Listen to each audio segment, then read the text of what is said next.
Good evening. Welcome to the Alberta Landlord Shoptalk show. I am one of your hosts, MacKenzie Wilson. Beside me here, coming live from Ponoka, Alberta, my partner in crime, my retired RCP officer, Chris Noble. How you doing tonight? Hey, Mac. Pretty good. Yourself? Good. I got Armstrong by a well-known landlord on our show. I won't name any names, Bill Bico, and he sent me a link for Amazon Prime Days, and now I have this mic. So maybe he's trying to hint towards that. My previous setup was a little, I don't know, not gimmicky. What's the right word I'm looking for? Well, you know what I'm just saying here. While we're waiting to warm up here and start to get people to join us, we'll have a little banter. But I'm seeing you're looking pretty media stylish here. You got the microphone, you got that thing there. What does that do? Something with the vibration of your voice, and you got the headsets, and you got the shirt. You've run away from the t-shirt. You've gone with the zip. Wow, like this show. Every time we turn around, this show is getting that much. Well, it was a little cold today. It's still snowing here in Calgary. Do you have snow up in Ponoka? No, it's sunny. Palm trees are growing. It's awesome here, bud. Right. All right, good enough then. We got a great show lined up for you guys tonight. My wise colleague here, Chris, will keep us sharp as can be. But what's really cool is we got Brett Turner, co-founder over at Redline Real Estate, as well as Greenleaf Property Management, are actually our first really premier sponsor of our page. We're going to get a really good rundown of the Calgary area market. We're going to look at a few things from buying and selling investment real estate. We'll give some tips here. So for sure, it is only focused in the Calgary area, but there's definitely some commonalities you can probably pull from it that can go across Alberta. And it's really a good indicator of where Alberta is at a whole, if, of course, Calgary is doing well or not doing well. So we have that part, as well as Brett's going to talk about some mindset and, again, some tips here as we get into the fall season and dealing with vacancies if you're still in that position. So it's going to be a great show. Probably without any further ado, let's get Brett Turner on the page. Absolutely. Good evening, Brett. How you doing, my friend? friend? Guys, how's it going? Hey, Brett. Good. MacKenzie, I am feeling like I'm supposed to be in the marketing business, right? And I'm looking at your getup over here, and I'm like way underdressed, not enough show happening from the real estate sales guy over here. But it's a Thursday night home show, and I'm gonna be truth be told, well, the red shirt looks nice. It's an Under Armour shirt for going skiing and snowboarding. It's been cold, and I haven't taken it off yet since I've been outside. Yeah. I like the look. It's coming together, man. There you go. Yeah. Hey, Brett, don't you real estate guys? Don't you have staging teams? Can't you? Yeah, I should actually. I got caught a little bit off guard here with the snow and kind of rushing here last minute before I could get my backdrop and everything set up. But you know what? It's okay. I'll have something fresher for next time, Chris. Don't worry. Perfect. Nice. Yeah. So yeah, I mean, I try to kind of paint the picture on what you're going to talk about tonight, Brett. But maybe give us a quick summary before you kind of dive into the wickets. And yeah, you bet. Yeah. So I guess as we head into the fall here, and usually when it's right around the middle of October, things start to cool off a little bit. And we kind of do like a fall market update, and that's a little bit about what I would like to share with your viewers here today. Is something that I get asked about frequently due to my position in Calgary real estate, both sales and property management. And you've got an awful lot of landlords here, and if you're a landlord, it means you're also into real estate investing. And so I'm going to provide a bit of a real estate market update for the Calgary and a little bit of the Alberta marketplace here. But I'm going to speak at it through the lens of an investor and a landlord. So what I'm going to do here today is just provide a little bit of advice for investment property sellers. So if you've got some members of your forum that are looking to sell or offload some of their investment properties, I'll talk about what they should be thinking at this time of year for that. I'm going to give a little bit of insight for buyers. We're entering into what is traditionally one of the seasonally best times of the year to be shopping for investment property. So I'll talk a little bit about what investment property buyers should be thinking about right now. And then I'll finish up, of course, with what's near and dear to everyone's heart within your forum, but some investment property advice for landlords. So if you've got vacancies right now, what do you do about it? If you've got some tenancies you want to improve for next year, what do you do about it? And then talk a little bit about the rental landscape in general. So that's what I hope to go through here today with your viewers. Fantastic. Love it. Looking forward to it. Great. Okay. Well, look, why don't I start with advice for some sellers, and what if you were selling a piece of real estate right now, what you should be thinking, because it's a little bit different at this time of year in this market, particularly in Calgary and Southern Alberta, on account of we're coming out of this, well, not out of it, we're right in the middle rather of this pandemic, but we're coming out of what would traditionally be the peak times of the year for sales volume. So if you were a seller and hadn't yet sold your property, and in many instances, this advice is also applicable for landlords, which we'll touch on in here in a moment, because the rental landscape follows a very similar seasonal cycle to the sales market here in Calgary and Southern Alberta. But if you're a seller, you kind of missed the large bulk of the sales volume. Now we're heading into the time of year where it cools off, both in terms of temperature and in terms of market activity. And this is when sellers can typically get a little bit antsy. And this is where you might see that last sort of big price reduction, that one more try here before perhaps taking it off the market heading into next year. But this year is a little bit different because we had a very, very strong September. And if you looked at the September that we had here in Calgary of 2020, it would actually have been the second best month of the entire year for 2019. So it was a very strong September. We've had 25% more sales in the Calgary market, so a quarter better than we had at this time last year. Our months of supply, which is what I consider the barometer and the way that I would measure any real estate market, is the number of months that it would take to sell all of the properties that are on the market right now. That's what months of supply is. And the general rule of thumb with that is if you're 2.5 months of supply or more than that, then you're looking at a buyer's market. And if you're 2.5 months of supply or less, then you're in a seller's market territory. And so we've moved now from like way up in the mid 4s or so to down into the low 3s here right now is kind of where we're at in terms of months of supply here in Calgary. And that was a good sign for us because, we had a lot of inventory. It's been a bit of a crazy year.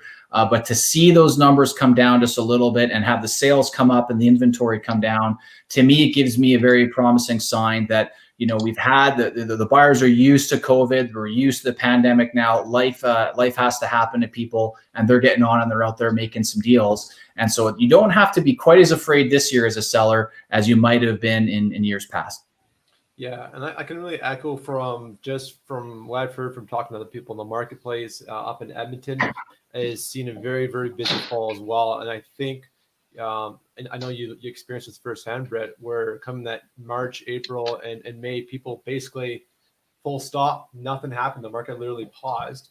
There's no action, and almost all these people still need to live life and move on and buy or sell because of life changes. And all of a sudden, I think we're getting that backload of activity right up to this point right now, and it really reflects well when you talk about those September numbers. We had a huge June and July, so there was a lot of pent up demand there. But not very many people, not many that I spoke to anyway, expected us to have as strong of a September as we've had before. Now, what remains to be seen is whether or not this was sort of the tailing end of pent up demand, and whether or not this was sort of a sort of echo, if you will, of what traditional spring market would be, where now anybody that needed to make a move kind of wanted to have it made before you head into the kind of quieter winter months. And so we'll see what October's numbers show up as. I'm not expecting them to be as active as September's would be. But because of the market data that was there, it kind of gave me a bit of insight and a bit of different advice that I would have for sellers right now if you had a rental property on the market that you haven't been able to sell yet. And a key one is don't give it away. And it's so easy to, especially in the economy that we've had here, we've had really 6 years of downward pressure on our market and really not a lot of positive news. It's been tough on everybody in this province.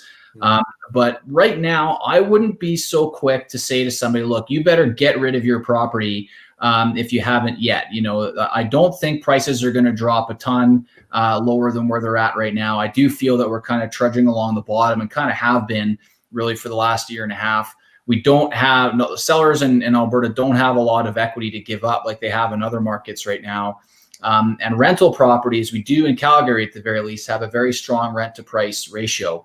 And so what I would suggest you do is, if you don't want to give your property away, perhaps consider pulling it off the market right now, entering back into the rental market unless you're already there, or if you rent it out right now and haven't sold it, pull it off for the time being. Simply because, you don't need to go in and give your property away at present. I do feel that if we've had the year that we've had here post-COVID, or the few months that we've had post-COVID, that as we head into 2021, I do feel that landlords are going to be rewarded in Alberta as we start to get more eyeballs coming to us from other provinces and looking to take advantage of the great rent to price ratios that we have here right now. Just throw something out at you because I got an example where my son just bought a house and he couldn't get his house sold. Right. So now he's carrying 2 mortgages and he became an accidental landlord. Yeah. So he's just saying, what does he do? In order for him to get rid of that house, he had to keep dropping his price. And it got to a point where now the money he's had to arrange to buy the house he wanted, now he's not going to have enough. I said, so rent the house out. That's what I told him. And so he's looking at that. And now the strategy says, well, Dad, if I get this house rented out and then I sell it in the spring, how do I get these people out? So that's a question people may be wondering. He says, well, okay, so you're right. You're talking about, okay, hang on to my house. Let's get a renter in. Let's get through the winter months. So the next question is how to strategically build a lease or rental situation and not make mistakes so you can get these people out when you want them out. Sure. Well, and we get this quite often in Greenleaf, Chris. We are, lots of accidental landlords that come to us simply because they're new to all of this and they're not as keenly interested in the landlording space like your forum members are. And so we help those people out quite regularly. And we often will have the should I rent or should I sell and help them run the numbers and the economics on each of them. And what we found is that if you're a seller, rather than say peeling $10,000 off of your asking price or choking down a very tough to deal with payout penalty on your mortgage, as many sellers and homeowners are in that position, it can make so much more sense to rent your property out, even if you're negative cash flow, and kind of take a smaller amount there while you just sort of wait to see if you're going to have an opportunity to enter into a better marketplace. And I do feel that landlords in particular, if you've got a rentable property that we stand a good chance of having a good year next year for investment property sales. I also feel that if you're an accidental landlord, you don't want to just do something rash. You don't want to, go in and just rent a property out for a year and see what happens later. Rent your property out with intention and know that you still want to be a seller, kind of deep down, right? And so what we would advise is when you're renting it out, you want to be upfront with the tenants that are renting it from you. And so I would advise a periodic term lease, not a fixed term lease for that, simply because if you've got a periodic term lease, then either side can give notice if they want to end the tenancy.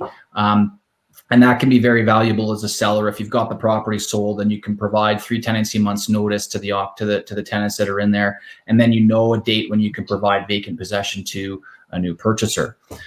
It can also be advantageous in many ways to let your tenants know that this is the deal, because they may want a shorter term lease because they could be looking to buy something themselves, or they could be just wanting to rent in an area for a few months before they put down roots into a longer term rental arrangement.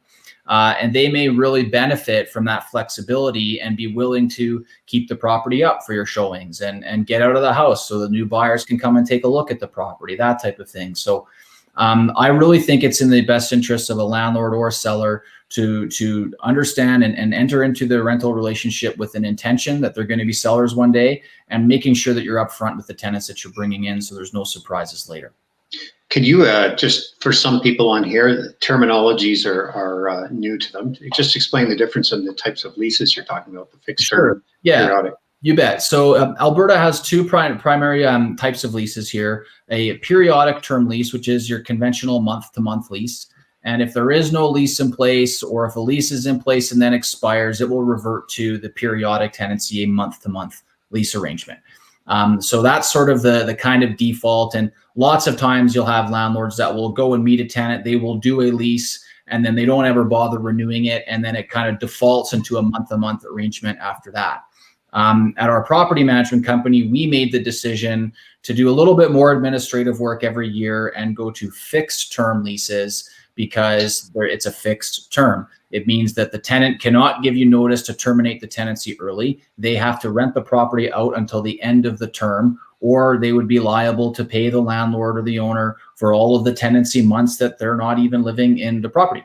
And so that gives our clients a lot of certainty with respect to, they're going to have that income stream until the end of that particular lease is there.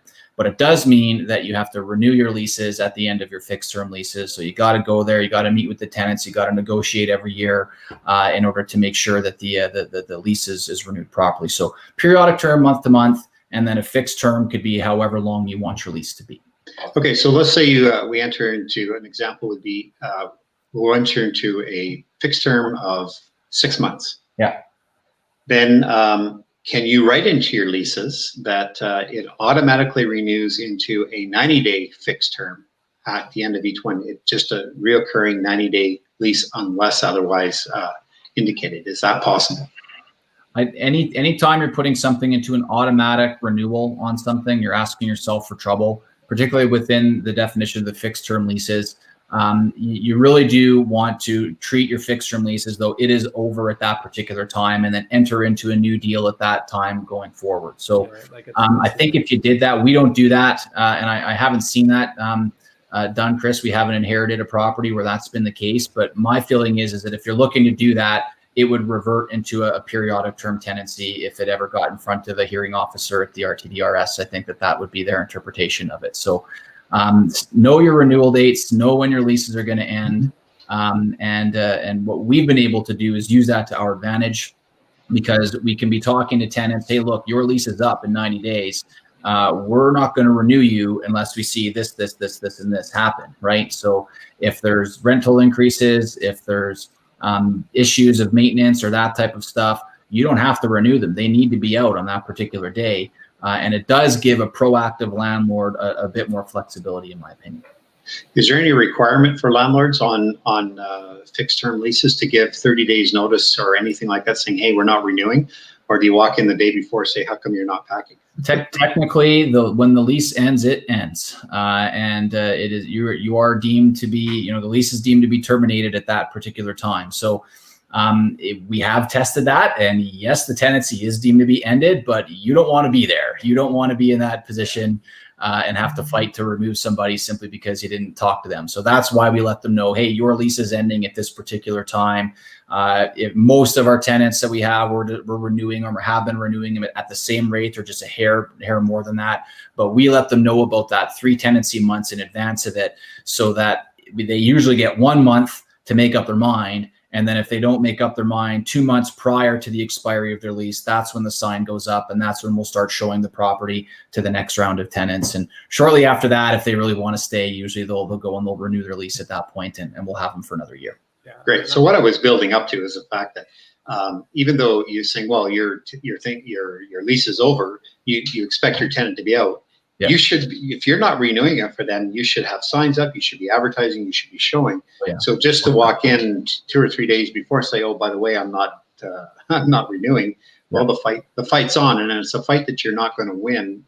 You're going to end up with losing some money without being a little more proactive. You don't want to be there. Any sort of court system in the RTDRS is no different. What matters is the documentation that you have in place and obeying the law with respect to notices and all of that. So if we can make it very clear to a tenant, hey, your lease ended on this particular day because we've got a copy of the signed fixed term lease, and we let you know about this via emails and phone calls and texts and all that sort of stuff. And then eventually showing the property, it's no secret that everybody knew that they're in a fixed term lease that was set to expire at that date. We've used this all kinds of times to just get us out of a tenancy we never really wanted to be in. We'll use it sometimes if we're not totally sure if we are good with the tenant that's in there, where, they might pass everything. I'm sure every landlord's been here before, where they got to say yes to maybe a 7 out of a 10 tenant or something like that.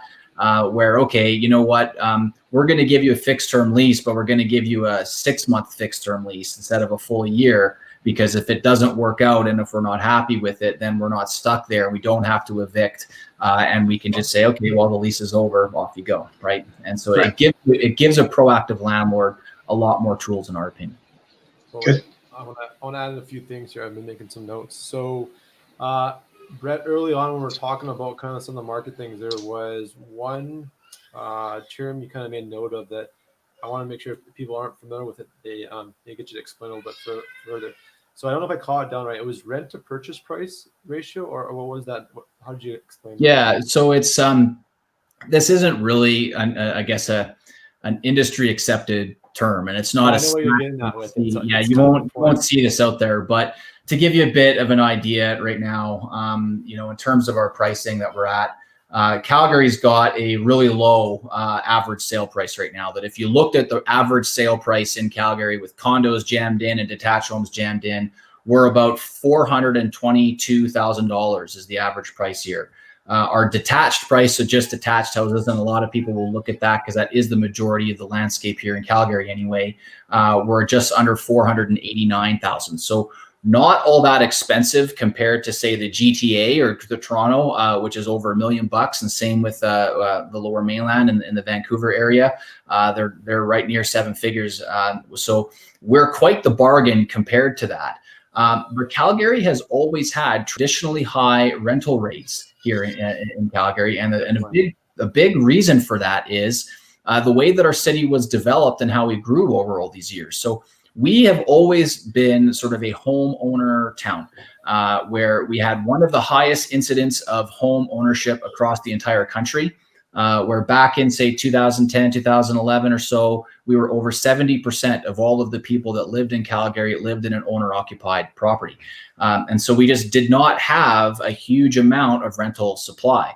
And now what we found is, as we've entered into a way tougher economy, and now we got a pandemic layered on top of this, we have more people that are choosing to rent rather than own. And some within the millennial generation are feeling like they're never going to own a property, and they're planning on renting for longer. But we don't have a lot of rental stock here. We in the last few years, we've had more apartment buildings and stuff that have been built, but we don't have a ton of it, and not in the suburbs either. And so landlords have done well because of the lack of supply and because of a good sort of ownership demographic here that could afford to pay higher rents. And so our rent rates have typically been in the top 2 to 3 cities in the entire country, and yet our pricing is way lower right now. And so that's how you can get that kind of strong rent to price ratio that is basically the ingredients that you need for a positive cash flowing real estate investment. Awesome. Well explained. Thanks, Brett. Yeah. And the other thing too, we're kind of talking about, going back to that question you brought up, Chris, about your son having to rent for the time being and looking to sell in the spring. So if you do a month, you have to give a 90-day notice to end that month here in Alberta. And I think that reason for it as well. If you wanted to shorten that time frame, I'm just throwing this out here, why don't you look at renting out on a weekly basis? Because I believe the weekly periodic rental has to be given, is it 3 weeks or 1 month? I think it might be 1 month's notice. So typically, if you want to have that advantage of selling a property, and generally buyers would like to have a shorter time frame moving in as opposed to 3 months, it might be in your suit to do a shorter periodic rental or lease, like maybe week by week instead of month by month, because then you can end that lease on a sooner basis as opposed to 3 months. Yeah. Good for thought. Yeah. Awesome. What do you got next on the docket for us? Yeah, you bet. Sorry. So basically, finish up the advice for sellers. Don't give your property away right now.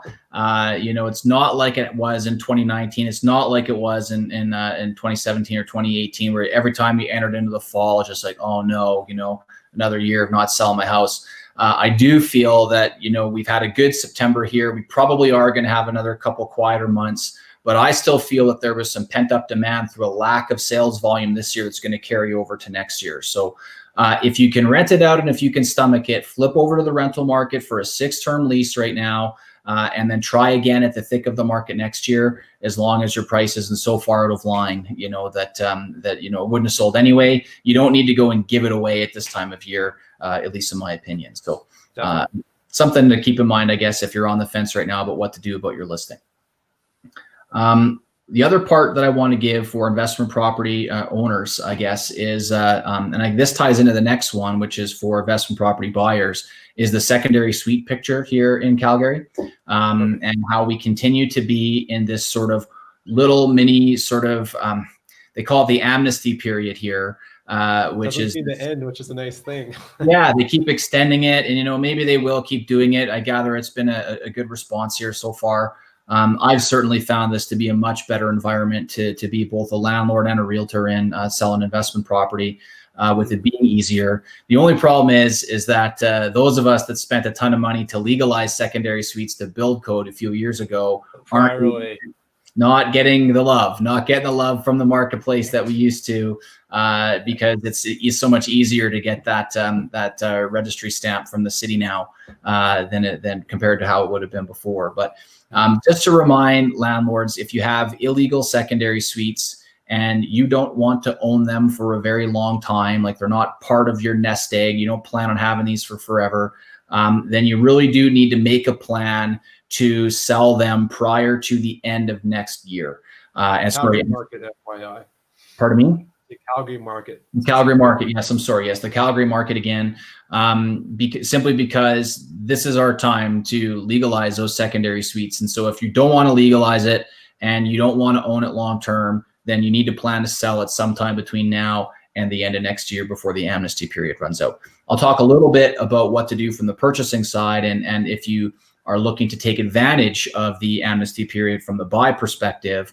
And you could also flip this, that if you wanted to maximize your sale value, then yes, go in and legalize your secondary suite. But do know that you're on the clock if you've got an illegal suite in Calgary right now. I've got 2 on the go right now. So do you? Yeah. Bonus and Ogden. I put them off a little bit long enough. Well, and I don't know if this is really well known, Brett. Obviously, I'm sure you know this, but they introduced semi-detached dwellings last October. Yes. I can't quite remember when they announced it. And I was under the impression that initially when they made that announcement, they were going to start a separate program, but they actually folded into the existing one. And at that point in time, that was to expire at the end of May, which of course we've now in this pandemic environment, they've since extended that, like you said, to December 2021. So that's big. Yeah, that was a big part of how we had it extended again, simply because it didn't give it was supposed to end in June and it didn't. They extended it through to the next year. And so what a semi-detached is if you have a half duplex. So everyone knows the kind of classic late 1950s, early 1960s side-by-side duplex, they're all over Alberta.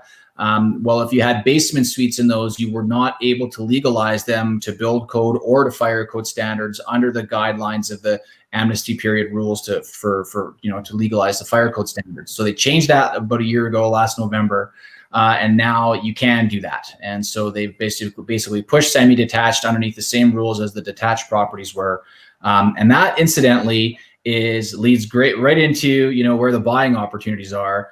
Because we talked about rent to price. That is the asset class for cash flow buyers in Calgary right now. Whether you're buying resale, so buying something old, an existing property, or if you're buying a new construction property, which we've had a great run with here these last couple of years, it is the semi-detached asset class that is making the most money for Calgary-based real estate investors right now, because you get about the same square footage and it costs less to do, so your rent to price ratio is that much better. So as we move into our advice for buyers, if you're looking to pick up an investment property and you want cash flow per dollar, that's what you're valuing, then look at a suited half duplex to pick up one of those next year. Brilliant. Yeah, I totally agree with that. It kind of takes advantage of a few things about our marketplace here. So you've got this amnesty period and the city is kind of saying, okay, we're not really enforcing the basement suite thing that hard right now. We want people to legalize their secondary suites. So you don't have the bylaw hawks hovering over you quite like you had before. You can shop illegal suites right now and know that you can retrofit them pretty cheaply. Like to legalize a basement suite that's illegal in Calgary right now to fire code standards, I'm seeing quotes of like $5,000 and like $6,000 to $10,000. When to do this 4 to 5 years ago, it was like $40,000 to $50,000, right? So it's a big difference right now, a totally different landscape.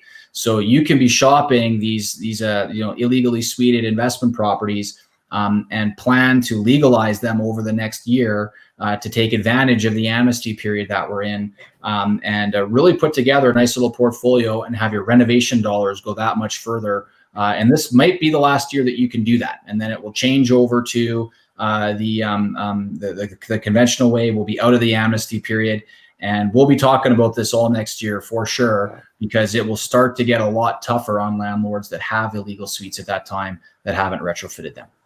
Yeah, no, totally. I mean, just to kind of highlight some of the key points you're saying there, Brett, those two standards is the fire code and the building code. And forgive me, which one's the lesser of the two? I think it's the fire code.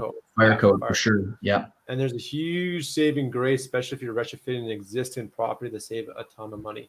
Of course, again, we're talking about the Calgary market, but yeah, like I'm going through two right now, and if I had to put a separate heat source into the basement suites of the two of the properties, I'd be ripping out roofs, putting in new ductwork and a new furnace. That's easily another 15 grand on top of what I really need to do right now is under $5,000. So exactly. Yeah. To do it to fire code standards, you have to have interconnected smoke detectors between your upper suite and your lower suite. Mm-hmm. You need to have either a smoke sealed or sprinklered utility room. That's the other part that you need. And then you need to have legal egress windows in the basement suites. Those are the three main things. And then you just need to have no major safety code violations as well when the inspection people come through the property to look it all over. So that'll be it. Then at the end of next year, then it goes back to the build code part where you will be forced to add in that second source of heating and that second source of ventilation, and they have to be completely separate. And that's where the costs come in. So if you think that you were going to be a buyer of an inner city suited property sometime in the next couple of years, it makes a lot of sense to get serious about it now and look to pick them up between the end or now and the end of next year, because it'll be your dollars will go further. You'll get way better value, both buying and your renovation dollars will go further because you'll be able to do it to that lower standard. Yeah. And as we get to the end of next year, then anybody who's got the secondary suites, they're going to be more valuable because it'll be much, much harder to legalize them at that time. Yeah. Great information. Thanks, Brett. Great. Yeah. So anybody that's got a secondary suite right now, if you're not sure what to do with it or how to legalize it or where to go next, I've got connections to some fantastic resources through that. So feel free to shoot me a direct message about it and just let me know what the situation is. And I'll be able to get you connected to somebody here in the Calgary area that can either roadmap it out for you, or if you know what you need to do, you just need good trades. We work with lots of them through our property management arm at Greenleaf, and I'd be happy to make the connection to somebody there too. Same thing for anybody that's wondering, do I sell my property? Do I hold on? If you want me to price it out for you, it's really quick for me to do right now. Happy to do that for any forum members that are trying to figure out what they're going to do next with their investment portfolio. Perfect. Awesome. So if we're landlords and we want to stay in the landlording game and I have a vacancy at this time of year, Brett, what do you recommend we should be doing right now? Well, right now, this is the time of year when you got to be thinking about occupancy. This is not the time of year to be thinking about maximizing rent rate. Right now is the time of year to be controlling the single greatest expense that landlords face, which is vacancy. And you need to get somebody that's workable inside your properties for the next few months, because people don't want to move when it's cold outside. They don't want to move in December. And if you're vacant for December, you'll be vacant for January too. It's just so hard to find somebody that wants to move in early in the new year like that. And so my advice would be to get focused on occupancy.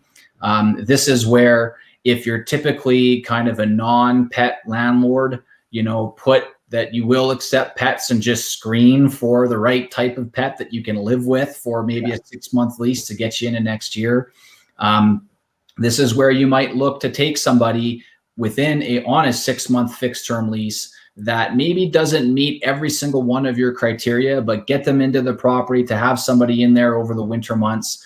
And then again, you can use the mechanism of a fixed term lease to your advantage, because if it's not working out, you can let them know you're not renewing them, and then look to place somebody in the spring when you have kind of a wider range of tenants that are there. So taking advantage of the fixed term lease and a shorter term fixed term lease at this time of year will, in addition to looking very closely at what's most important to you as a landlord in terms of selection criteria and just keeping that minimum that's there to give yourself the greatest chance to find somebody to fill your vacancy over the coming winter months here.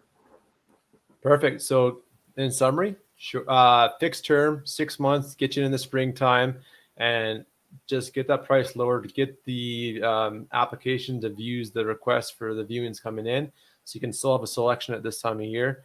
But man, yeah, if you take a vacancy going into December, it's likely in January too, and it's a long time to ride without any money coming in. The other thing is make sure your marketing is fresh.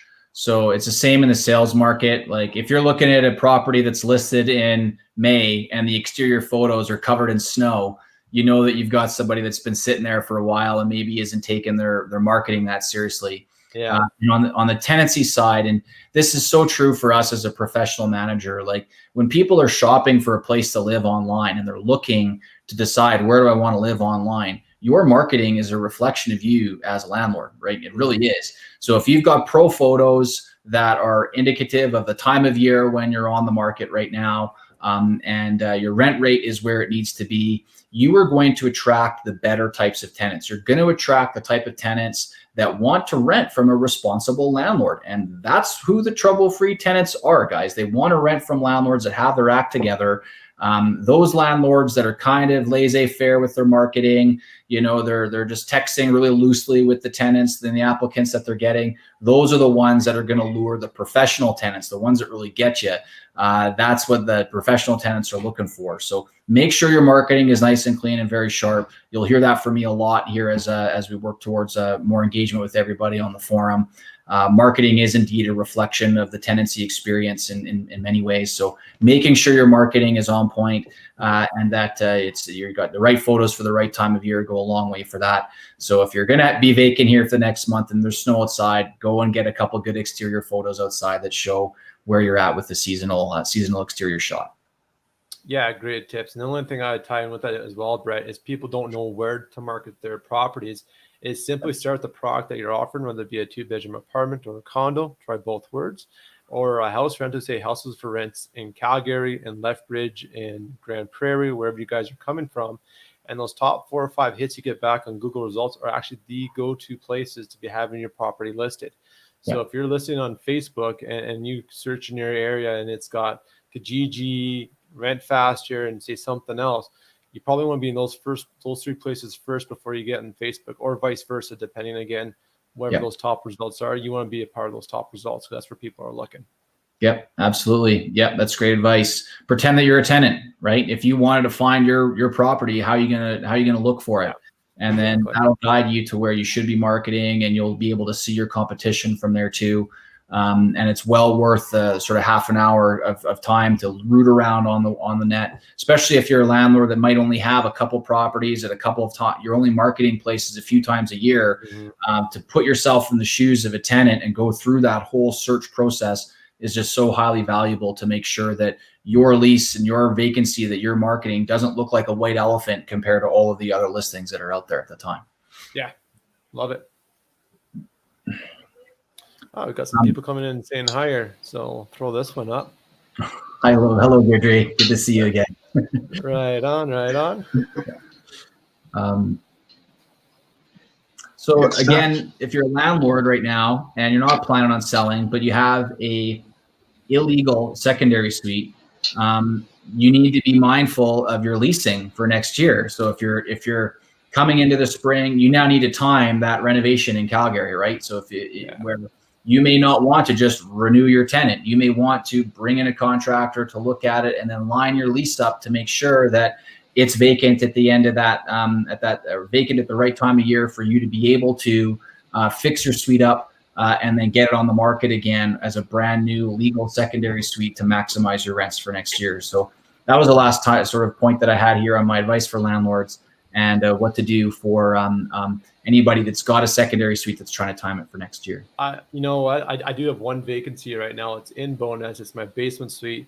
I just had my smoke alarms ordered 2 days ago, and I have the guy coming by to do the plumbing, the what do you call it, the fire sprinkler in the utility room as an alternative to doing the drywalling.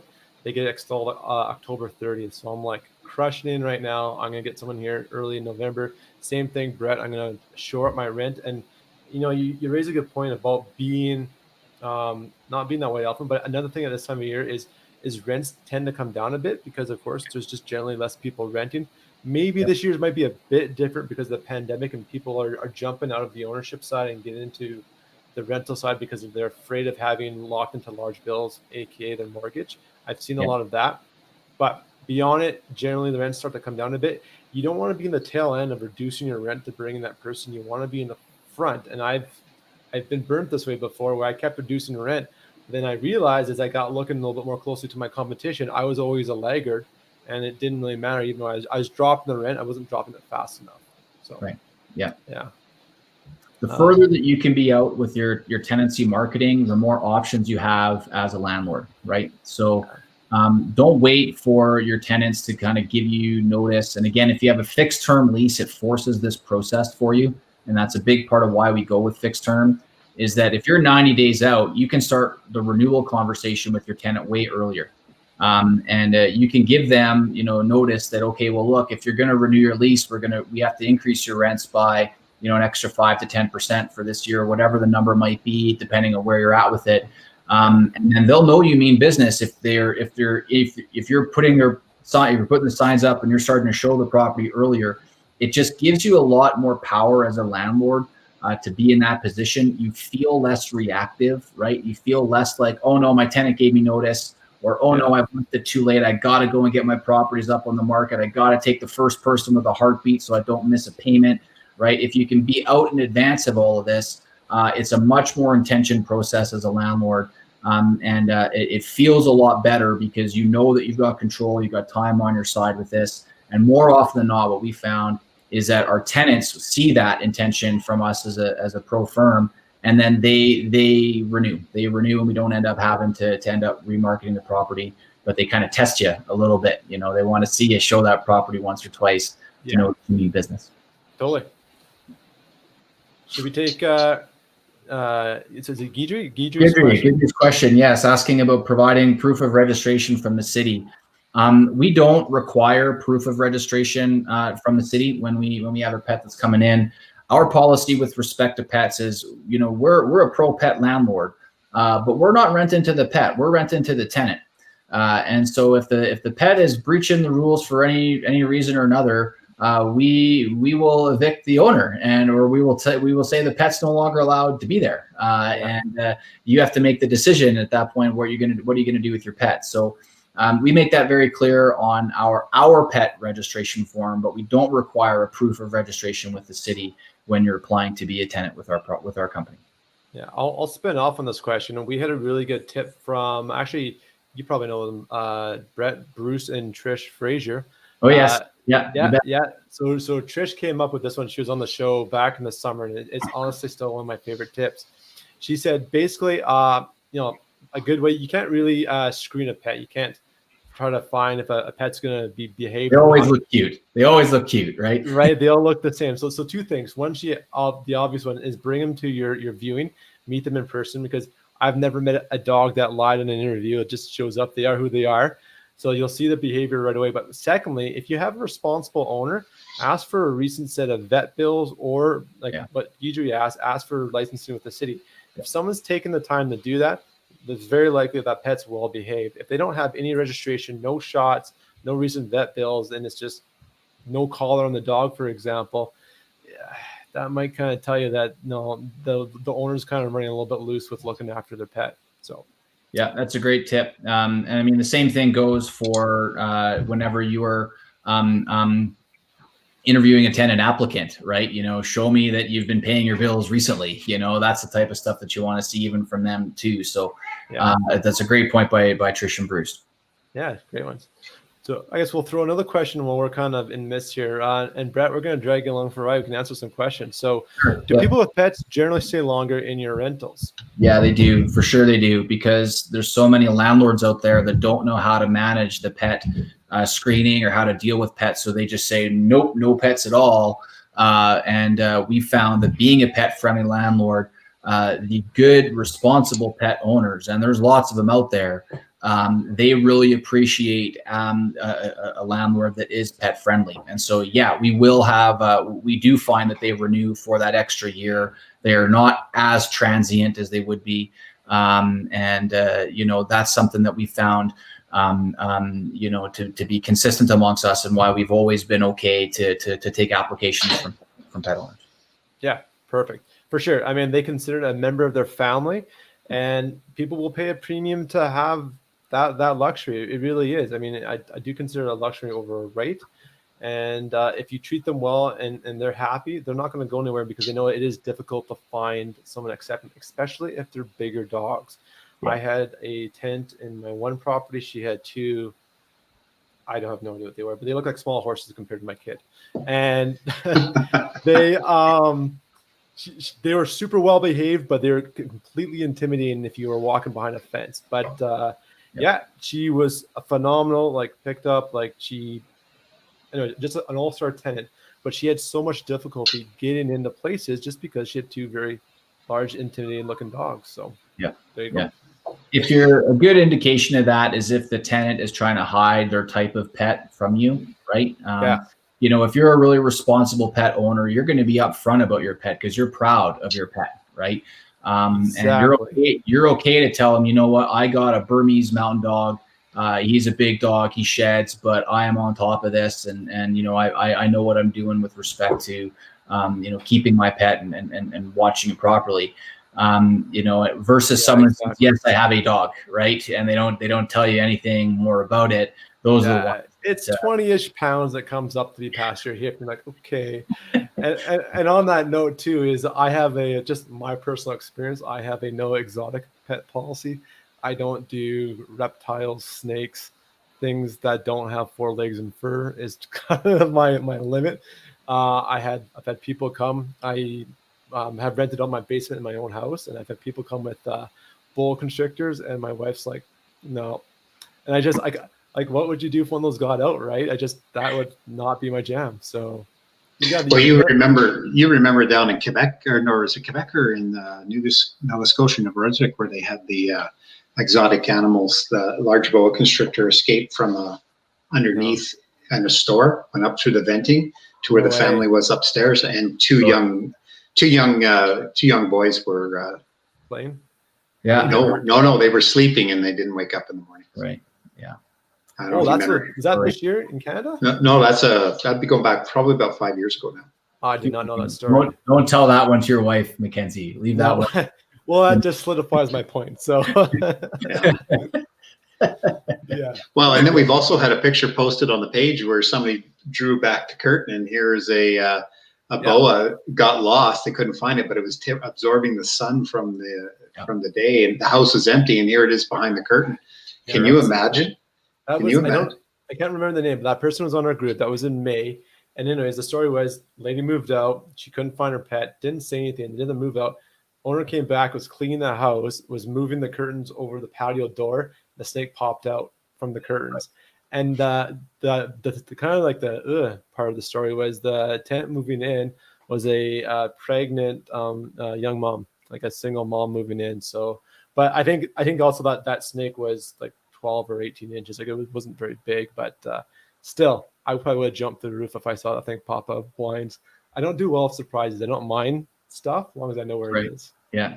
We're pet friendly here at the company, but I do have one pet story that I probably should share with you guys while we're on the topic of this. So this would be back in, I guess, like 2009, 2010 or something like that. And so this was when I was big into my own investing days, and I'm doing the joint venture partner thing and adding a whole bunch of doors. And my gig back then was just to buy anything that I could put an illegal suite into. And that's what I did. And that's what all investors in Calgary were doing at the time.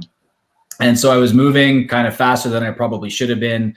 And I had a tenant that, it went the wrong way. We've all had these, and they midnight moved on me and left.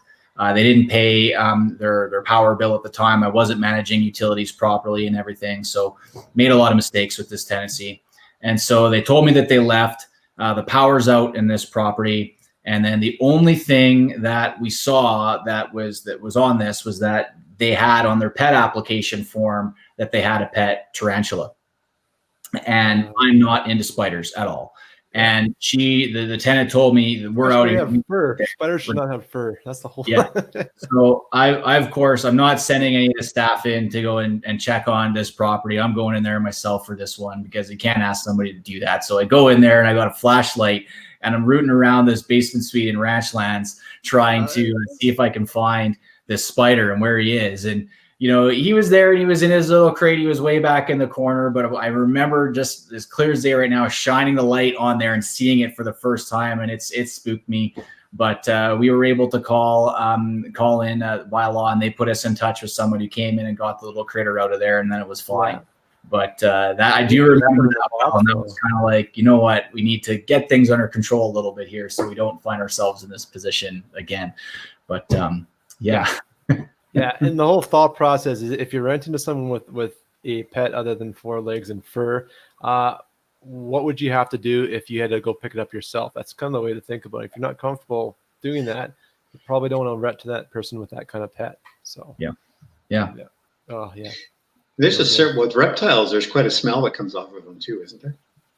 I don't own a reptile, so if you're I don't not know. kept up properly, then yes, there are. I will say that we didn't have a tenant with this. We actually had a former staff member that was really into reptiles, and she had like almost 100 of them, I think, in her house. And you'd go there, and there was never an odor.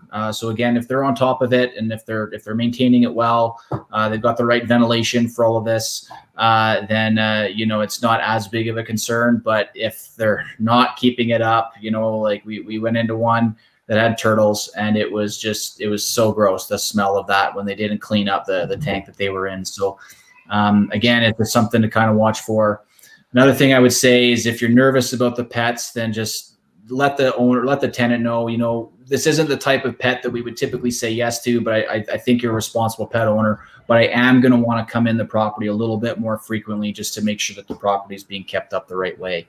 And again, when you do that, it just kind of shows you're working with the tenant. And we've had some really great experiences that way from people that, they might not have a life partner, but they do have a life partner with a pet. And they're very thankful for having a responsible landlord that will look after them that way. So, and that's a really good segue too. You did, Brett, about saying, not normally my ground, my territory that I act within with doing pets, but you don't mind me coming a little bit more often. And then you kind of have that expectation set that when you do come by, the tenant's like, oh, good, you're coming, you're checking on us. Here's my pet and the condition it should be. We would say that if we were giving somebody a 6-month lease kind of on a trial, to say, you know what, you got 2 big dogs here. It's not typically the type of application we'd say yes to, but everything else on your app looks really good. We like to write you up for a 6-month lease right now to see how it goes. Typically, we would only come through the property once every 6 months, but I'd like to come through once every 2 months just to build my comfort factor with the lease. Are you okay with that, right? And if they are okay with it, then you could go ahead, paper them up, and then just come by a little bit more often.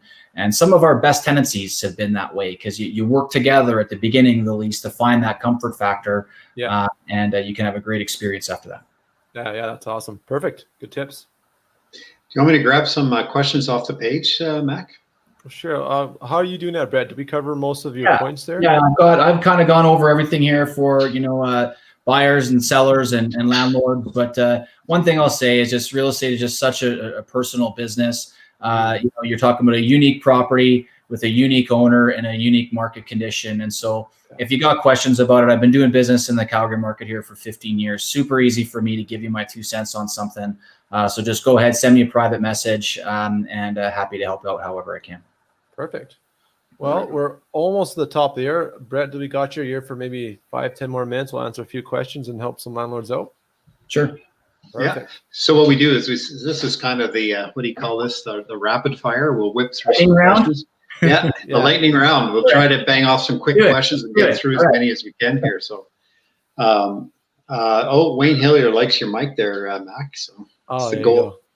Hey, okay. So here's the situation for AJ. He puts on here, I've got a situation that I don't know what to do with. My renter messaged me and informed me that he has to break the lease and move because he cannot afford to stay here anymore. My question is, does this mean he forfeits the damage deposit? I'm not sure what to do, as this is my first rental, and which we have a lot of people in our page trying to learn as they go.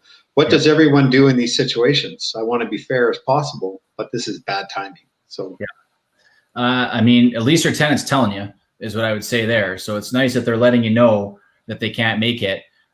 Because of the climate that we're in right now, I would ask them, are you taking advantage of all of the resources that are out there right now for people that are in between employment and that type of thing? So sending them to Service Alberta on the page that's there and asking them if you look through all of this.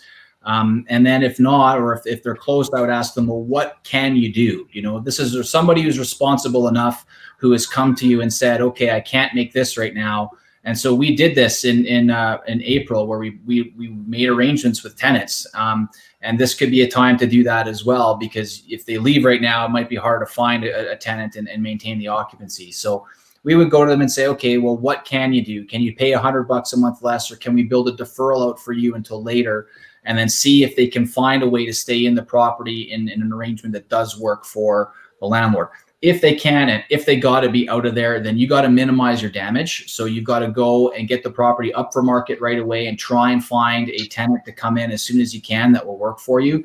If they can't, or if you can't find it and they need to be out at the end of the month, then you are entitled to their security deposit, and it can be used to offset any rental losses that you have had.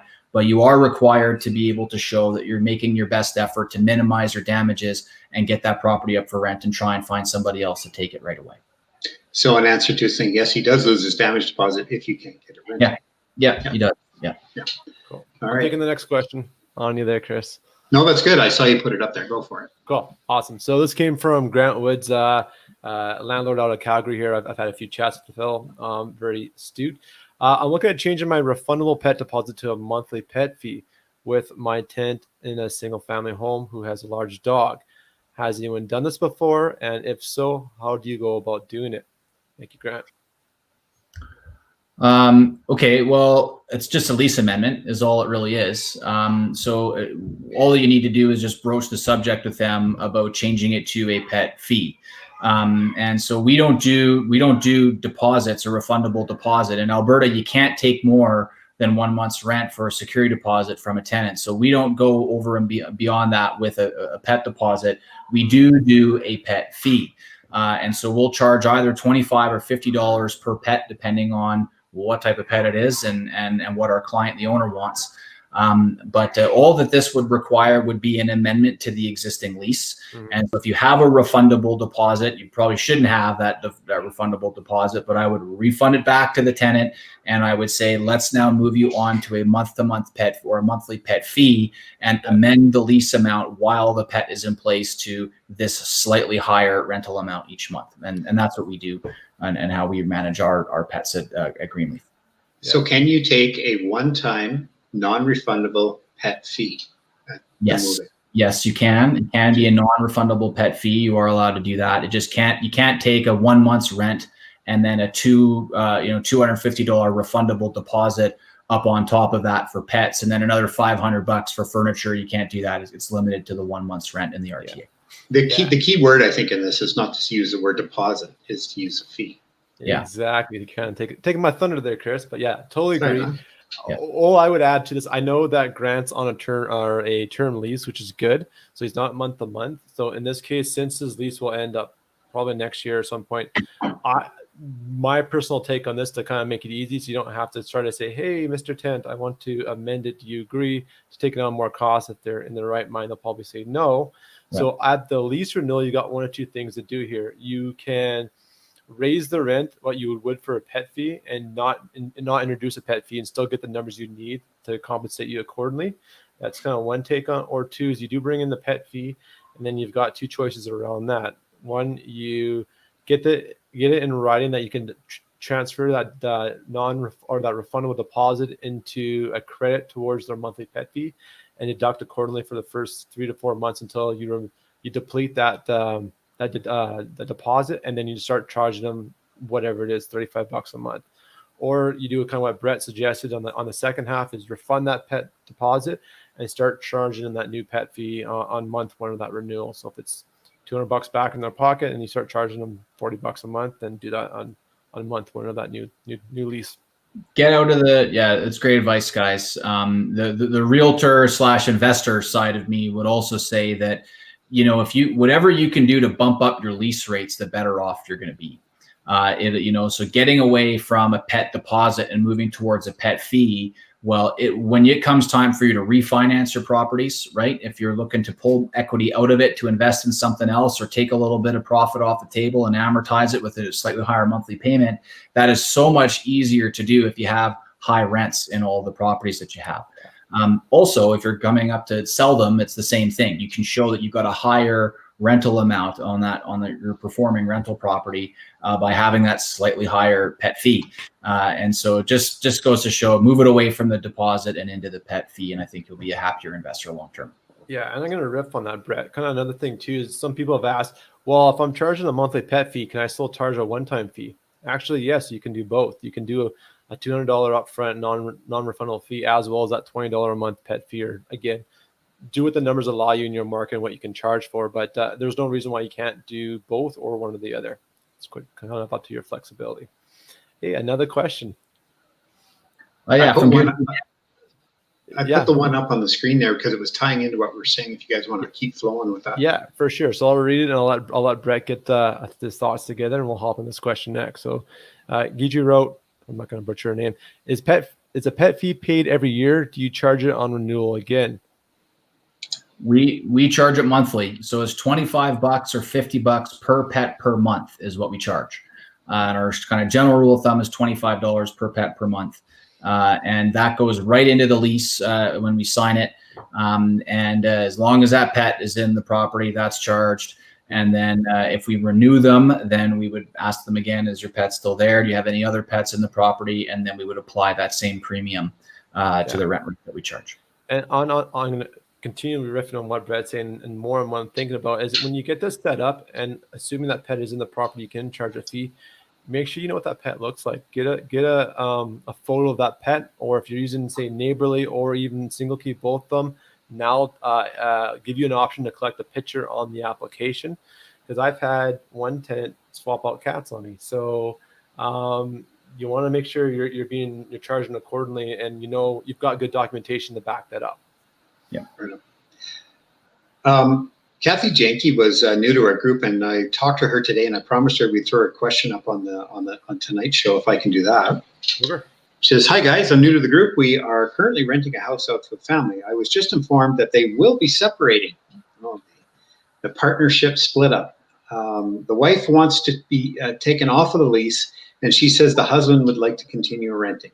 They have been good renters for the past 2 years. Do we need to terminate or just amend the current lease agreement? What happens with the damage deposit? How do we handle these things?" You take that, Brett, because I know you deal with this stuff. Well, first off, you would want to know, can the husband support the rent payments on his own? So is the strength of the applicant still strong enough to meet the landlord's requirements for an appropriate tenancy for that property? So is he still employed? Is he making enough money to pay for the whole property? And what's his plan? We would ask about that before we let somebody off of the lease. Otherwise, they're both still jointly liable for that lease payment, whether or not they're living there or not, right? And with respect to the damage deposit, that stays with the tenancy. And so we would not make any arrangements about refunding a portion of the deposit back to somebody. We would consider that whole deposit as part of the lease. And that's up to the two tenants to kind of work out between the two of them. If one of them is going to leave, and if we're going to allow that to happen, we're not cutting a portion of the deposit out because we have that deposit for that property. If this tenant wants out of the lease, they're going to have to be ready to deal on the deposit amount that's in place with the existing tenant that's there. So Brett, if I hear you correctly, one, you're going to redo your due diligence and reevaluate that same rental on one person, not two. See if that individual wants to say can still qualify. So same credit checks, do a look at the rent to income ratio again, all that kind of stuff. And then secondly, the deposit is not your responsibility. That's between the two tenants for themselves to figure out. Don't get yourself involved in that business. It's on them to sort out who takes what when they leave. No, we don't go there. You're not required to live in a property to pay rent on it, right? So we don't. If you can't live there because your living situation isn't any good, and you want to be out of the lease, well, that only works for our client, the landlord, if the tenant occupant that's in there can support the rent payments that are in place. Yeah, If exactly. we're going to let somebody off the hook, we either have to have enough confidence in the person that's staying there. Either they've made arrangements to bring in a roommate, or they're doing something where they can make a go of it. And if it's been a performing lease, we would allow it to continue until we have reason to believe that it wouldn't be a performing lease. Yeah, we're not letting somebody off the hook and giving them part of their damage deposit back, because it takes that doesn't improve the landlord situation. And it makes no sense, right? That's not ours. That's between them to figure out. They can move their own money around. That money sticks with the lease because the lease is in place. That's right. Yeah. And like to really kind of hit this point home, I had two sisters living together. They decided they didn't like each other living together. One wanted out, and I think I thought it was a year lease, and it wasn't even halfway through. I think I had 8 months left on it, so it was only 4 months in. And I said, you know what? It's you guys do what you want. I still need to keep both of you guys on the lease because this is how it's been set up. And can't remember how I worded it. I had it a little bit worded nicely, but basically from my perspective and what I was thinking was, I'm not taking additional risk on by only having one person to go after for rent. So I kept both sisters on. She moved out like as soon as they basically told me, and I was like, fine. But both of them were on because if something did go sideways, I've got 2 bank accounts, not one to chase, and I'm in a stronger position to recover if it does go south. 100%. That's right. Yeah. And when I was replying to that question for her today, that was one of the strategies is never relinquish your position of strength until you can move to another position that's either the same or stronger.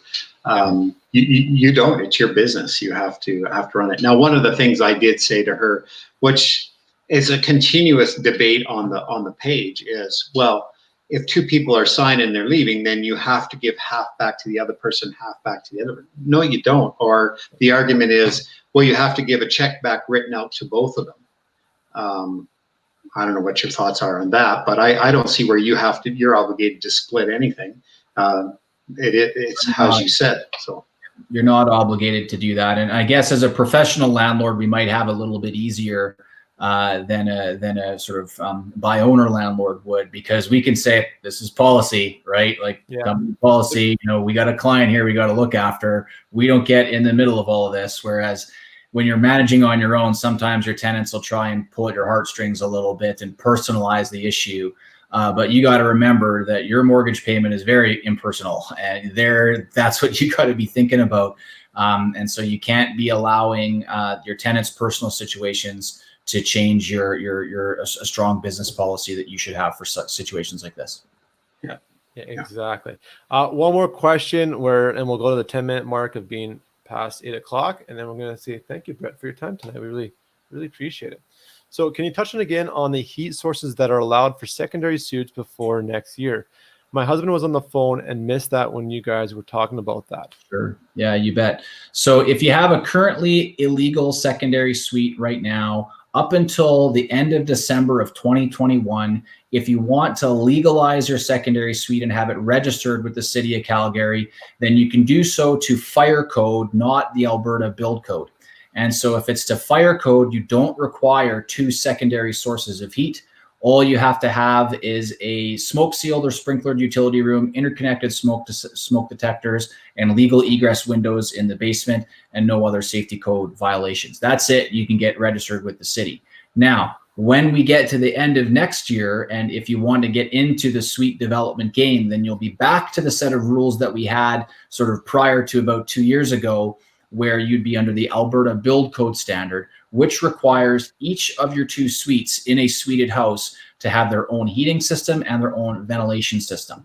And so what we did, it's money, for sure it is, like a lot of money, but you still make awesome rents out of it. And your tenants can control their utilities a little bit better, and they do lead to better stable tenancies. So I am in support of build code suites because I have a bunch of them myself, and I sold a bunch of them to clients that have done well with them.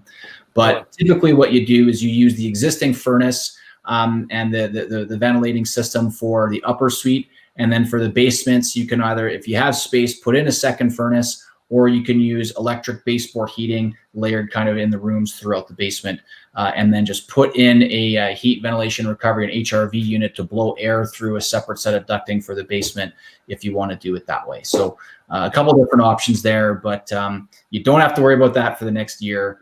So if you have an illegal suite, do it the easy way to fire code, and then get ready to go back to the old way at the end of next year. Totally.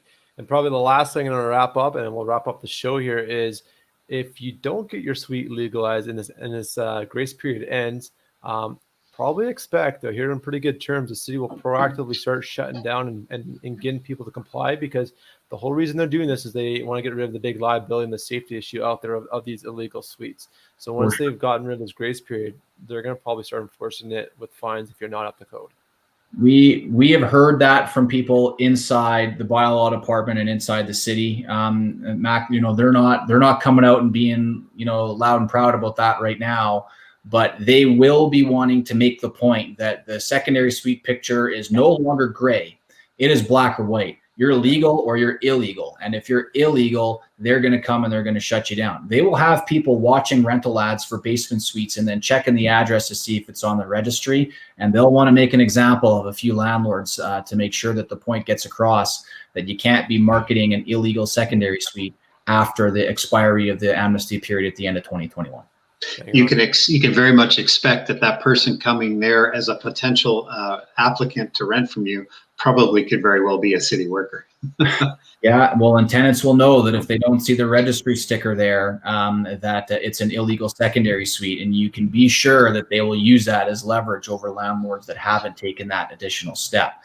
It's also going to mean that anybody that has a legal suited property, you will see a bump in value at that time, and you will find that you'll have more tenant applicants for your properties, because all of the slumlords out there that aren't on this forum, they're going to be the ones that are going to get pinched by the bylaw first, and you'll see that supply taken off of the market, which will make all of the responsible landlords that have done it the right way have a greater pool of tenants to pick from, and probably a slight bump in rents that they can charge due to less supply at that bottom end of the rent range. That's a great future trend predictor, guys. So keep that in mind. That's phenomenal tips. Thanks, Brett. We're 12 past 8 o'clock. We don't want to burn everyone's attention span. I know it's a bit of a long hour, but we're truly thankful for you guys tuning in. I think we got 17 people live right now, so thank you for sticking to the end. Brett, thank you very much for your time tonight. We really appreciate it. Thanks so much for having me, guys. Great forum that you built here. Looking forward to coming back again soon. Love to have you back. Thanks very much, Brett. Guys, you bet. All right, guys. Good night, everyone. Take care. We'll see you guys next Wednesday, 7 o'clock on the only show in Alberta for Alberta Landlords, the Alberta Landlord Shop Talk. Take care, everyone.